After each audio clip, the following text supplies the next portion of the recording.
When I first heard the story about that black NAACP head in Spokane, Washington, Rachel Dolezal, being outed as a white woman, honestly, I laughed out loud.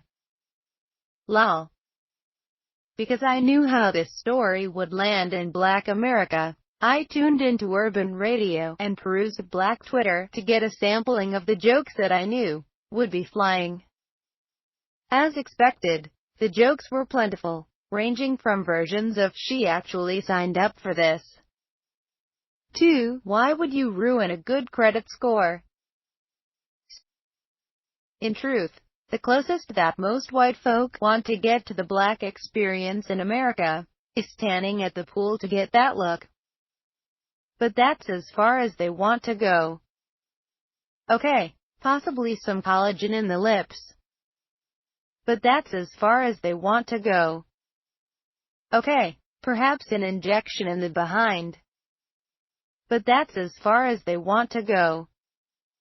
Okay, maybe they'll sport street smart black fashion, borrow a hairstyle or two and call it a mini bun when it's really a Bantu knot.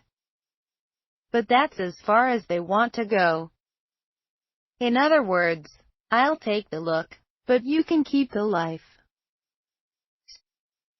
When God was passing out colors, who raised their hand for a life of social disenfranchisement, political marginalization, economic exploitation, and cultural larceny? And that's on top of always feeling unsafe, unprotected, subject to random violence, and being hated for who you are. A reality that black folk live with every day, but one that most whites didn't experience until September 11, 2001.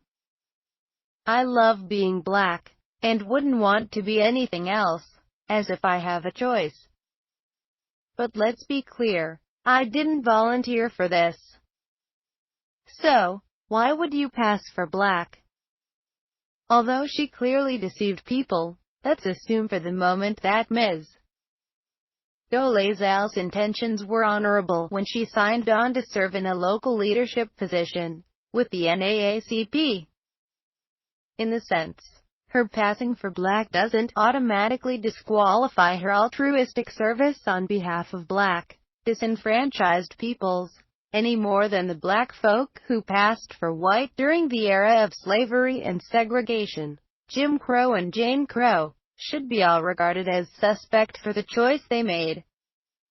Because I might not have made the choice to pass for white doesn't mean that those who chose to, or who were sent away by their parents for hopes of a better life, were all cowards.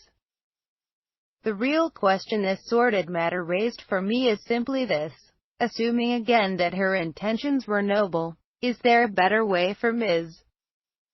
Dolezal to have advocated for the rights of marginalized fellow citizens without fronting as somebody she's not? Of course there is. What we need in America are fellow citizens not in blackface, but ones who have the courage, conviction and commitment to unapologetically use their white face and their white voice, hands, feet, head and heart to make America a nation as good as its promise.